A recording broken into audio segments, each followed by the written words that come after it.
the Nazis in Ukraine militias. So, okay, I'm constantly, well, no matter what I do, there's going to be those people that hate me and they're unsubscribing. They can't believe I brought into this propaganda. So I'm always being accused of dismissing one thing or another. But, you know, recently we had a guest on, they gave the pro-Russia position to some degree. Then we had other guests that did the opposite with you today. And we're going to have other guests on soon that are, you know, we're going to see what they have to say from the other side. What am I saying here? Okay, so this is the concrete thing here. So I'm getting a lot of mail saying, Jamie, you've been brainwashed. You're dismissing this issue of the Nazis in the Ukraine militias. Let me get this to you with Trevor, because after we discuss this, let us even suppose that this is true, that there are some ugly elements in the Ukraine militias, there are Nazis there, and they do bad things.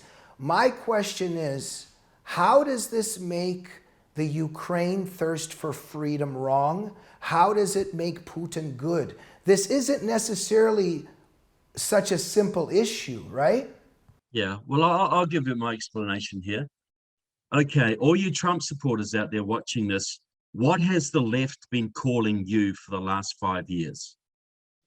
They've been calling you white supremacists, right? They've been calling you fascists, sometimes even Nazis. Trump supporters have been getting this for 5 years. Trump's been called a Nazi, a fascist, a racist, a horrible person. What have they been calling Israel for the last 10 years? An apartheid state, a fascist state, an oppressive state. Who's doing this to Ukraine? It's the same communist left that called you Nazis, and Israel Nazis are now calling Ukraine Nazis. Absolutely. So wait, now Trevor, so we know Putin is involved in this propaganda and we know how they like to call everybody Nazis. But there is this reality called the Azov battalion, these people working with Zelensky. They go back to Stepan Bandera. There's a wide collaboration to some respect with Nazis. So there is a reality here to some degree. And I'm suspicious that the Western media, why don't we just deal with this? Like MSNBC, Fox News, have a show on this. Invite some people, talk about it. Let's get this out in the open.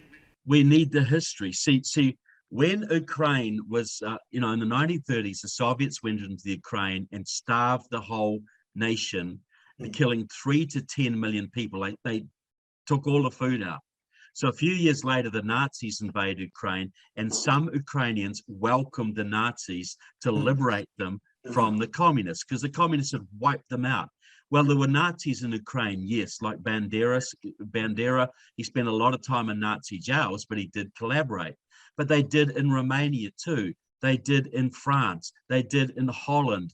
Norway had a Nazi government under Vidkun Quisling, where the word Quisling comes from. They did it all over Europe. There were Nazis in every country in Europe who collaborated, often because they saw the Nazis as a lesser evil than the communists. Now, I'm not saying this is right, but when you're desperate, you'll go for any help you can get. So there was that Nazi element back then. You have the Azovs now. The Nazis in Ukraine get roughly 2% of the vote. The semi-Nazis get about 2% of the vote in the Ukraine. The Azov battalion threatened to kill Zelensky a few years ago when he was trying to rein them in. The Azov battalion is between 800 and 2,500 people, right? And they are fighting in the Ukrainian army in a country of 44 million people. Right. Okay. So Trevor, I just wish that there wasn't something that looked like a cover-up on this issue, to have more discussions like you're having right now and pointing out these facts. And I think that if you and I live in a building and some creeps move in that like Adolf Hitler, it doesn't mean that we support those people and that we don't deserve to be free, right?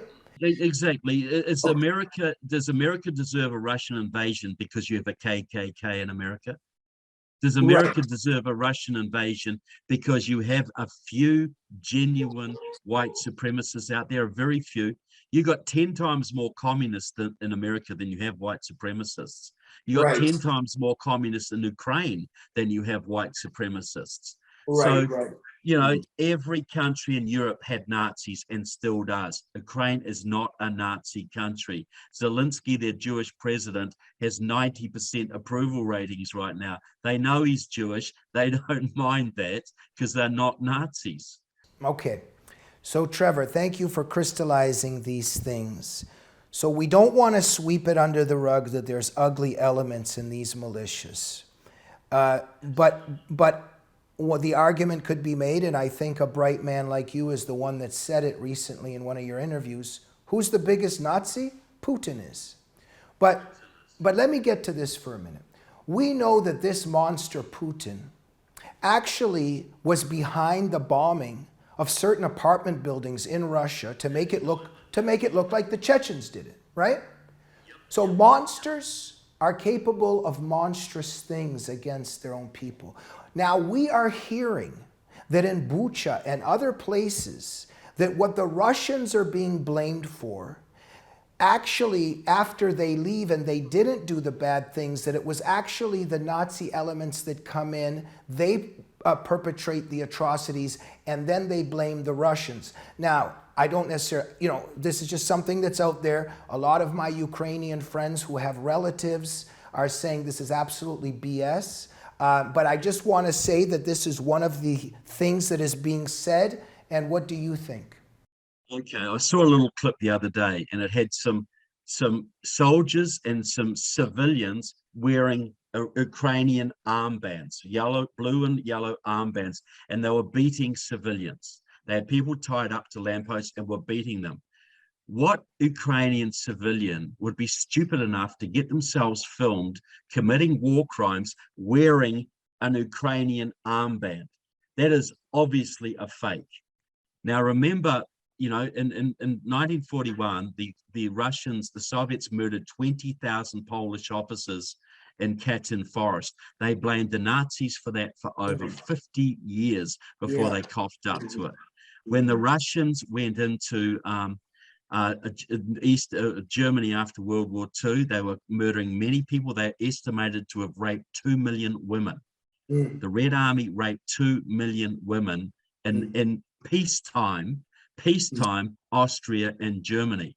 They've committed atrocities in Afghanistan, documented atrocities. They've used chemical weapons. They committed atrocities in the Caucasus, and they always blame someone else. This is what they do. As you said, they blew up apartment buildings in Russian cities and blamed it on the Chechens. They killed their own people to create an excuse to invade that country. Trevor, I just want to add to that the people that were occupied by the Nazis, they say so many were praying that they would be liberated by American soldiers rather than Russian soldiers for the reasons that you're saying. So look, what I'm saying here is it's so nice to talk to somebody like you, Trevor, but I wish that instead of the accusation being made that there's a cover-up, that MSNBC, now even Fox News, CNN, have a special on the Nazi elements in Ukraine and have somebody like you come on and let's discuss the truth about the Nazis that do exist, and then let's explain it and crystallize things rather than it appearing that there's some kind of dismissing going on or cover-up.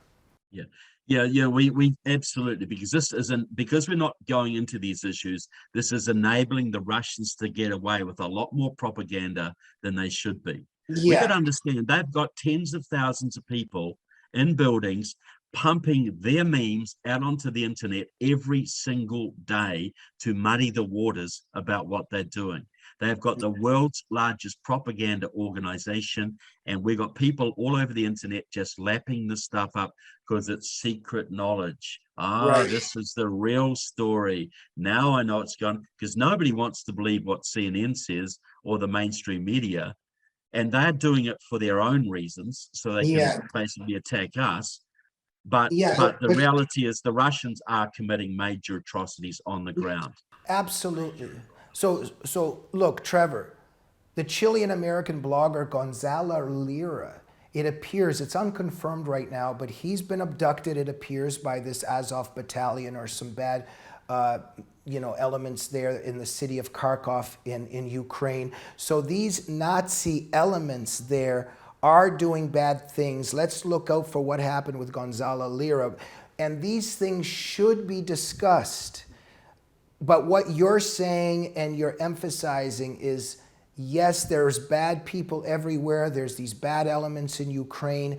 It does not translate into the fact that the overwhelming majority of Ukrainians are loving, freedom-loving people and deserve to be free and independent if they so wish to. Absolutely. There's never been a war in recorded history that weren't atrocities.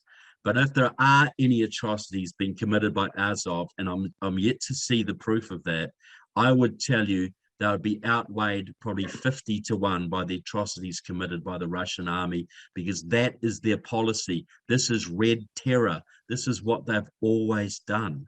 Yeah, yeah. You know, the final answer, well, I don't know if it's the final answer, but again, I keep using the word crystallizing things. When we've got those forces that are saying the Nazis in Ukraine, the Nazis in Ukraine, yes, okay, there's an element there, let's discuss it. But in the end, is Ukraine's president really a Nazified Jew? It doesn't add up. It doesn't look.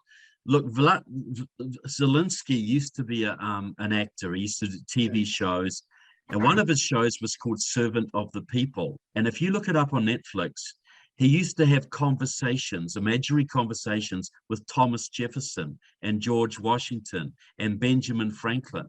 He was a big admirer of the American system. You can look it up on Netflix now, but you're not going to hear much about that, because the whole thing is to demonize him as some sort of traitor.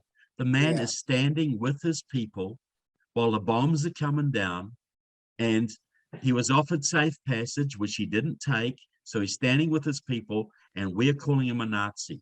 This brave Jewish man is being called a Nazi. And he is, if Ukraine goes down, we got to understand we're next.